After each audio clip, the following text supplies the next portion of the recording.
의안번호 42번의 민법 일부 개정 법률안 지난 정부 때 제가 이제 장관하면서 정부안으로 발의를 한 건데요. 이게 뭐냐면 그 입양을 하는데 현재 우리 민법 법제가 혼인한 부부만이 지금 입양을 할 수 있는데 우리나라에 지금 1인 가구가 한 40%에 육박하고 있다는 그런 보도는 알고 계시죠? 그렇습니다.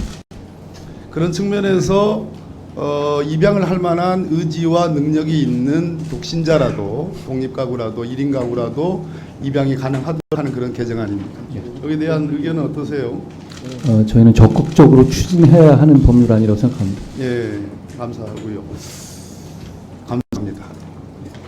그 방금 제가 공수처법 개정안에 대한 이제 김진욱 처장의 의견을 여쭙는데 우리 장관께서는 이 법안에 대해서는 어떤 입장이십니까? 제가 추후 의견을 내겠습니다만 어차피 그 다른 법률상의 수사기관의 내용이기 때문에 제가 구체적으로 어떻게 뭐 그렇게 요양단으로 말씀드릴 문제는 아닌 것 같습니다. 우리 저 김성환 법원행정처장님은 42항 방금 말씀드린 그런 입양의 요건을 좀 보다 넓히는 1인 가구도 할 수 있는 왜 찬성하십니까? 네, 그런 입장입니다. 또 하나 연예인 중에 이제 한 분과 관련된 사건이기도 한데 지금 저 유류분권을 형제자매는 인정하지 않는 그 내용도 함께 들어가 있어요. 네. 이 부분에 대해서 우리 처장님 생각은 어떠세요? 그러니까 유류분이 이제 돌아가신 고인의 어떤 상속의 자유를 제한하는 측면을 보완하는 그런 측면을 말씀하시는 거죠? 예. 네. 저희들 하여간 뭐 계속 꾸준한 그런 문제 제기가 되어 있고 그렇기 때문에 소위 과정에서 좀 더 차분하게 실무상의 문제점을 검토해서 말씀을 드리도록 하겠습니다. 기본적인 문제의식에 대해서는 공감하고 있다는 점을 말씀드리고 싶습니다. 우리 한동훈 법무부 장관은 어떻게 생각하십니까? 유류분권을 제한하는 이 개정안에 대해서? 꼭 그 연예인 사안을 들지 않더라도 기본적으로 우리나라가 피상속인의 의지를 반영할 수 있는 여지를 너무 줄인 상태에서 거의 운영되어 왔고, 그리고 지금의 가족 형태를 감안할 때 형제 자매에게까지 유류분을 인정하는 것에 문제의식 공감하고요. 이 부분 역시 저희는 적극 추진해야 할 입법이라고 생각합니다. 우리 한동훈 장관께 질문 드리겠고, 뭐 비틀어서 듣지는 마세요. 현안질이니까. 예. 도이치모터스 판결은 항소합니까? 수사팀에서 절차에 따라 결정할 것으로 알고 있는데요. 저는 항소할 거라는 보고를 받은 바 있습니다.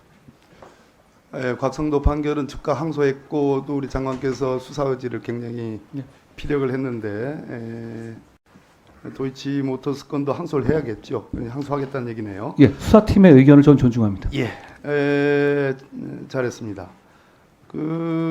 이 부분은 제가 느끼는 건데 혹시 아니면 아니라고 담백하게 말씀해도 될 것 같아요. 우리 장관의 일종의 국회 정당제도 야당에 대한 관을 한번 물어보려고 합니다. 지금 연일 국회 나오실 때마다 이 법사위가 아닌 국회 입구에서 정치부 기자들의 도어 스태핑을 하고 계시잖아요. 오늘 아침에도 했고. 그죠?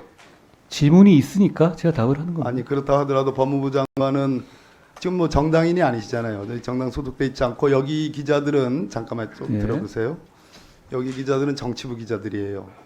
그리고 팩트를 법무부와 관련된 그런 현안 팩트를 다룬다 하더라도 정치부의 시각으로 보기 때문에 거기에서 답하는 건 저 적절치 않다고 보는데 뭐 어쨌든 그렇게 하고 계십니다. 그래서 정치를 생각하고 계신 거 아닌가 하는 그런 뭐 오해를 충분히 할 수 있다고 생각해요. 저는 중요한 일을 하는 공직자가 언론의 불편한 질문을 답해야 한다고 생각합니다. 네, 언론도 정치부 기자이기 때문에 이제 문제가 되는데 그러면 우리나라가 복수정당제를 취하고 있고 정당의 자유라는 것은 인정을 하시죠. 너무 당연한 말씀. 헌법 가치에 대한 깊은 신뢰가 있다고 그런 표현을 한 것 같은데요.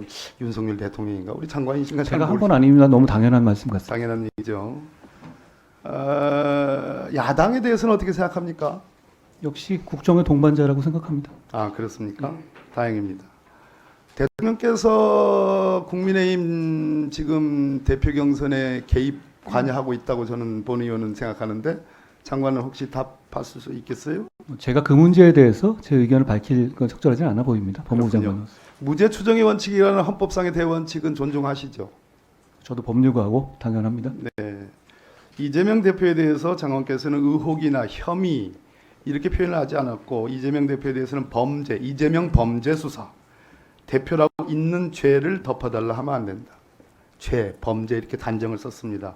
이거는 무죄 추정의 원칙에 반하는 위원님, 제가 그런 말이 말을 할 아닌가요? 때 맥락을 전후를 다 물론 봐주시면 맥락 전후의 질문 내용들이라든가 일반론이라든가 가정이라든가 이런 얘기일 겁니다. 그러니까 그걸 딱 요거를- 떼어내서 얘기하시면 그렇게 좀 안 맞을 것 같고 대부분의 경우 제가 혐의만 했던 것 같고요. 아니, 당연히 그걸 전제로 하는 여러 번 말씀입니다. 얘기했어요. 여러 번. 그걸 전제로 하는 말씀이라는 말씀 드립니다. 그거는 다시 한번 여쭙니다. 네. 문재인 헌법상의 무죄 추정의 원칙에 위배될 소지가 있지 않아요?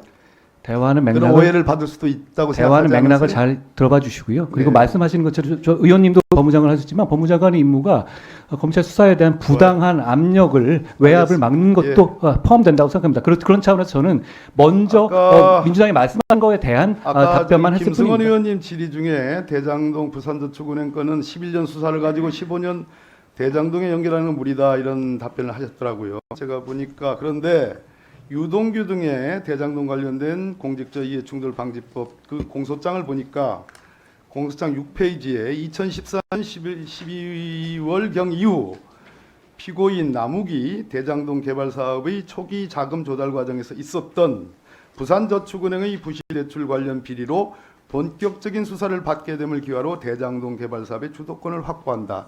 이 사람이 김만배입니다. 지금 검찰도 예. 이 부산저축은행 이 수사 무마, 이 의혹 수사 무마로 인해서 김만배가 이 대장동 사업의 결정적인 주도권을 쥐겼다는 것을 이 모두 사실에 설치하고 있어요. 그러니까 장관께서 아까 답변한 것은 틀린 답변이라고 생각합니다.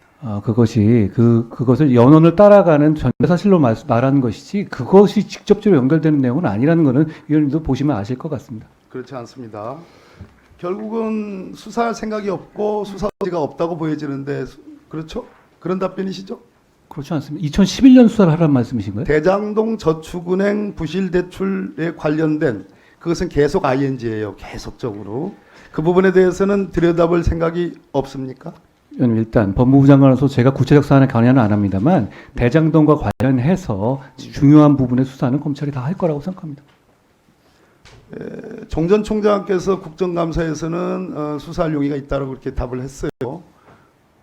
제가 말씀드리는 것하고 다르지 않아 보입니다. 저는 그렇습니까? 법무부 장관으로서 구체적인 사안을 뭘 하라 이렇게 말할 수는 없습니다. 그래서 2011년 건 2015년 대장동 건에 연결하는 건 무리다라는 것은 지금 본 의원의 질문에 대해서는 다소 수정하는 그런 답변이시네요. 아니요, 그런 취지는 아니고요. 아까 아니고요? 말씀하실 때 김의겸 님께서 말씀하실 때 이거를 무리하게 마치 대장동 처음에 얘기할 때 대장동의 몸통은 윤석열이다 이런 뉘앙스의 어떤 그 갖다 붙이는 거는 저 무리한 얘기다 이런 취지 말씀드린 겁니다. 부산저축은행 관련된 장관의 이제 답변은 굉장히 장황하고 뭐 미안합니다. 자세합니다. 다른 건에 비해서 제가 특별히 아는 게 없어서 장황할 건 없습니다. 윤석열 대통령과 관련돼 있기 때문에 그렇습니까? 아니 그것은 이 사안에 대해서 어떤 정치적 프레이밍을 하려는 것을 제가 경계한다는 말씀을 드리는 취지입니다. 뭐 사안 내용에 대해서 제가 말씀드리는 것은 아니고요. 김건희 여사 건과 관련해서 증거가 충분치 않아 김건희 기소를 안 했을 것이다라는 것이 2022년 10월 9일 우리 이 법사위에서의 장관의 발언입니다. 그 입장은 지금도 마찬가지입니까? 뭐 지난 수사팀에서 만약에 증거가 충분했다면 그 시점에서 기소했겠죠. 저는 그런 원론적인 말씀을 드린 겁니다. 그 사안에 대해서 제가 그러면 내부적으로 평가하거나 그럴 만한 위치에 있지는 않다는 점을 같은 다시 말씀드립니다. 입장이시네요. 증거가 그러면 불충분하다면 왜 지금이라도 정권 바뀐 지 8개월, 9개월 다 돼가는데 왜 무혐의를 못하죠? 1심 결과 등을 고려해서 검찰이 투명하게 처리할 거라고 생각합니다. 무혐의 한다는 얘기네요. 이걸 어떻게 그렇게 들으십니까? 그렇게 들려요. 그렇게 들으시면 잘못 들으신 거고요. 검찰이 법에 따라서 수사해서 처리할 것이다라는 이 원론적인 제가 늘 해온 말씀을 드린 겁니다. 1심 판결문을 꼼꼼히 법무부 장관에게는 실명이 되어 있는 공소장을 판결문을 보고 제가 아주 상세히는 아닙니다만 뭐 어느 정도는 봤습니다. 그렇지만 뭐 거기에 대해서 제가 뭐 품평하거나 이런 것은 좀 적절하지는 않아 보입니다. 행정처장님, 네. 그 압수수색 신문제도 관해서 법적 근거가 없다느니 또는 법 체계를 넘는 것이라느니 이런 말씀을 하시는 분이 계시는데 어떻게 생각하십니까? 저희들은 일단 그렇지 않다는 입장입니다. 저희들은 헌법 108조에 의해서 대법원이 갖고 있는 규칙 제정권의 범위 내에서 가능하다는 생각을 갖고 있습니다. 그런데 뭐 많은 반론들을 해주셔서 다시 한번 저희들이 기초를 하고 있는 이론을 한번 따져봐야겠다는 생각은 갖고 오늘. 예, 한동훈 장관님. 예, 마찬가지로 묻겠습니다. 법적 근거가 없습니까? 아니면 법 체계를 뭐 같은 얘기인데요. 넘는 것입니까? 제가 아까 처음 말씀드린 것처럼 몇 가지 그런 전 헌법적인 문제가 있다고 생각하고요. 거기에 대해서 과정에서 잘 의견을 내겠습니다. 그러면 수사권을 완전 회복하는 것을 시행령으로 하셨는데 그거하고 뭐가 다르죠? 전혀 다르지 않습니까? 거기 등으로 분명히 그거는 법률이 위임한 범위 내죠. 법을 그렇게 만들어 주셨으니까 그래서 그렇게 시행령을 한 아전인수식의 해석이라는 그렇게 국민들이 지적을 공감하실 하는 것 같지 거군요. 않습니다. 예, 제가 보기에는 내가 하면 옳은 것이고 남이 하는 건 틀린 것이다 그렇게 느껴지는 거예요. 그리고 그렇지 않습니다. 검찰은 수사기관이잖아요. 그리고 소추기관이고 최종적으로는 판단은 사법적 판단을 받아야 되는 거 아닙니까? 그래서 민주주의 시스템이 그렇습니다. 그래서 같은 케이스로 볼 수도 없고 동일한 잣대도 적용이 되는 것이 저는 맞지 않다고 봐요. 그러니까 법원이 우리 대법원 행정처가 앞서게 판사의 신문이 필요하다고 보는 것은 인권이란 측면, 과도한 수사권의 남용이란 측면을 억제하고 하는 그런 정신이 들어가 있는데 그것이 곧 재판의 원리거든요. 그것이. 그런데 그것을 동격으로 같은 레벨에서 취급하는 건 맞지 않다 이런 생각이 듭니다. 또 하나 말씀드리겠습니다. 최근에 윤석열 대통령께서 법무복을 받으시면서 경제를 뒷받침하는 법무행정을 해라 라는 지시를 받은 적이 있죠. 늘 많이 하시던 말씀을 그렇습니까? 말씀- 예. 그 점은 저하고 생각이 같아요.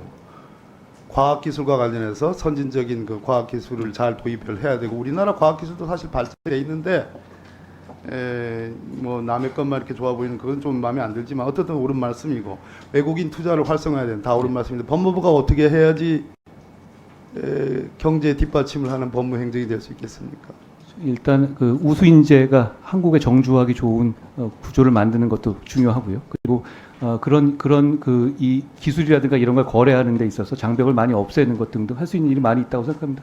의원님께서 장관일 때도 여러 가지 기초를 닦아 놓으신 부분이 있고 그 부분을 잘 이어가고 가려고 하고 있습니다. 예, 그래서 이 부분은 굉장히 중요한 것이기 때문에 너무 정치 현안, 수사 현안에 그렇게 오며 가며 이렇게 말씀하시려고 하면 얼마나 준비를 많이 해야 됩니까?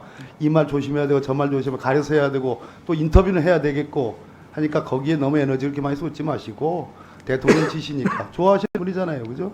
굉장히 중요하다고 생각합니다. 법무실장을 검사 출신으로 드디어 임명을 하셨어요. 인권국장은 저 뒤에 계시지만 사표를 냈고 하루 종일 얼마나 잡을 안 쓰기겠어요. 4년 뒤에 정권이 우리가 가지고 돌아오면 법무실장은 다시 옛날로 돌아갑니다. 예, 그것이 이 나라 법무행정을 위해서 바람직한 일일까요?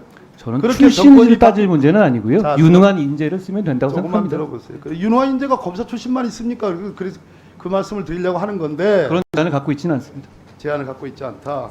그렇지만 결과적으로는 다 검사 출신으로 지금 깔아버리고 계시죠. 좋은 인재를 추천해 주시면 제가 인사할 때 고려하겠습니다. 제가 뭘 추천합니까? 자, 하나 마지막으로 우리 정성호 의원 관련해서 보고 받으셨어요? 교정본부 소관인데. 예, 제가 아까 안 계실 때 말씀드렸었는데요. 그래서 이 특별면회 제도를 개선하는 방안에 대해서 아니, 그것이 바로 아니라 예. 정성호 의원이 가서 이제 특별 면회를 했는데 그 내용들은 다 입회했던 교도관이 기록을 할 거 아니겠습니까? 그러한 내용들을 법무부에서 보고를 교정본부장을 통해서 보고를 받으셨냐고. 이런 상황이었습니다. 이게 지난주쯤에 검찰에서 이 특별 면회 중에서 증거인멸 상황이 생겼고 이 사례를 저한테 얘기하면서 저희한테 보고하면서 제도 개선이 필요하다라는 제도 개선 건의를 했습니다. 제가 그래서 이 내용 교정본부장에게 진상을 파악해보고 개선할 점을 만들어라 이렇게 했었고요. 그 이후에 그래서 녹음을 바로 모든 특별면회 녹음을 하라는 지시를 바로 했고, 그리고 특별면회가 어떤 이 사회적 신분이 아니라 노약자라든가 어떤 신체적인 뭐 장애가 있거나 이런 사람들 위주로 진행되도록 좀 개선책을 준비하고 있는 상황입니다. 법무부에서 이게 언론에 이슈되는 저는 그렇게 생각하지 않습니다. 글쎄요. 근데 제가 어제 국민일보 보도 잠깐 보니까 그 의원 단톡방, 야당 의원 단톡방을 보니까 2주 전에 이미 정진상 실장을 검찰이 이 내용으로 조사했고 그 내용을 그 전달받아서 알고 있었다, 이런 취지의 내용도 있더라고요. 그러니까 이건 이미 조사가 된 내용이기 때문에 그것이 뭐 꼭 어느 곳에서 유출됐다 이렇게 단정 지을 문제는 아니라고 생각합니다.